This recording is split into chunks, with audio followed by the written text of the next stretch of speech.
दोस्तों जरा सोचिए, सरकार कहे कि आपकी देश की जमीन का टुकड़ा हम पड़ोसी देश को तोहफे में दे रहे हैं। अजीब तो लगता है सुन के, लेकिन 1950 के दशक में ऐसा ही हुआ और इस पर छिड़ा भारत का एक ऐसा केस जिसने सरकार को बता दिया कि देश की जमीन कोई सौदेबाजी की चीज नहीं होती। 1947 में बंटवारे के समय खींची गई रेड क्लिफ लाइन से पश्चिम बंगाल के जलपाईगुड़ी जिले का वेरुआर इलाका विवादों में फंस गया। भारत उसने अपना हिस्सा माना, पर पाकिस्तान, तब का पूर्वी पाकिस्तान यानी आज का बांग्लादेश, इस पर दावा कर रहा था।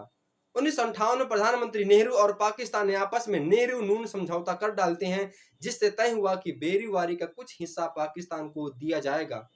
लेकिन दोस्तों याद रखिए कि अदालत की लड़ाई इतनी आसान नहीं होती और इसी से सवाल उठा कि क्या संसद सिर्फ एक कानून बनाकर भारत की जमीन किसी और को दे सकती है या फिर संविधान में बदलाव करना पड़ेगा। राष्ट्रपति ने सुप्रीम कोर्ट से अनुच्छेद 143 के तहत अपनी राय मांगी और सुप्रीम कोर्ट ने सरकार को साफ शब्दों में झटका दिया, देश की सीमा बदलनी है तो साधारण कानून से नहीं काम चलेगा, संविधान में संशोधन करना ही पड़ेगा। और इससे पता चला कि सरकार चाहे जितनी भी ताकतवर हो जाए दोस्तों, भारत की जमीन किसी डील की वस्तु नहीं है। इस फैसले ने 1960 में नवा संविधान संशोधन को जन्म दिया, जिससे पहली अनुसूची में बदलाव कर समझौता लागू हुआ।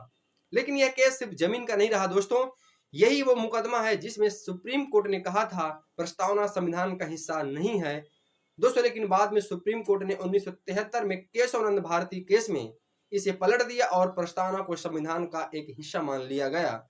बेरीवारी केस ने साफ कर दिया, भारत की सीमा संसद के एक साधारण वोट से नहीं बदली जा सकती।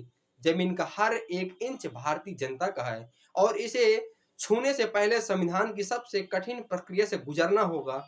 ये सिर्फ एक मुकदमा नहीं, ये चेतावनी भी है। भारत की धरती किसी सौदेबाजी की चीज नहीं है दोस्तों। अब दोस्तों आप कमेंट करके बताइए कि किस अनुच्छेद से संबंधित है ये, और अगर वीडियो अच्छी लगे तो लाइक और चैनल को सब्सक्राइब कर लीजिए।